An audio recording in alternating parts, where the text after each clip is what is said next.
As we can see, recent polls show a sharp drop in President Trump's approval ratings, especially among the white voters. What does this decline, do you think, reveal about the public confidence in his leadership? First, thank you, Salma, You're for welcome. having us today, and greetings to your other guest and Thank to you. your viewers.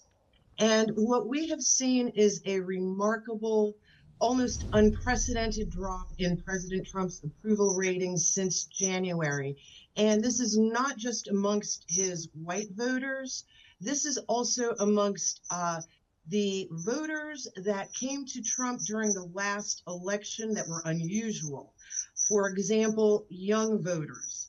What we have seen, and what's really remarkable, is this is not just liberal left-leaning polls such as the Washington Post, CNN, Mediaite. These are also right-leaning conservative polls such as Rasmussen. Rasmussen is also showing President Trump has a negative 8 points approval rating overall with the general public. But this is coming down to those identifiable voting blocks. For example, young people, voters aged 18 to 30, have seen the most significant drop in approval for Trump. Back in February, 50% of voters under 30 approved of Trump. That was 1 out of 2, half the voters. And now his approval rating among young people has dropped to 20%. So many voters, young people, Black voters, Hispanic voters that were in the working class that moved from Trump. Ms. Chapman, why do you think there's this drop? Well, what we are seeing is Trump campaigned on promises to end wars, to focus on America, prosperity at home by guaranteeing peace abroad.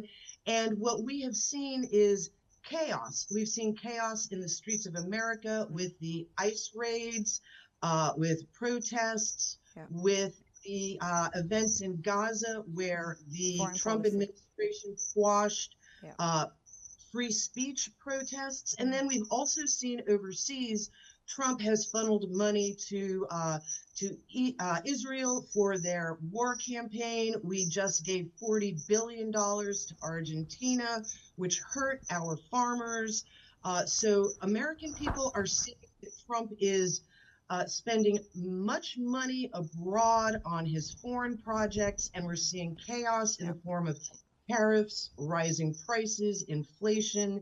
So essentially, the American people want Trump to focus on his campaign promises with the prosperity at home rather than creating chaos, conflict, and higher prices abroad, which are now coming back to unrest in the American streets.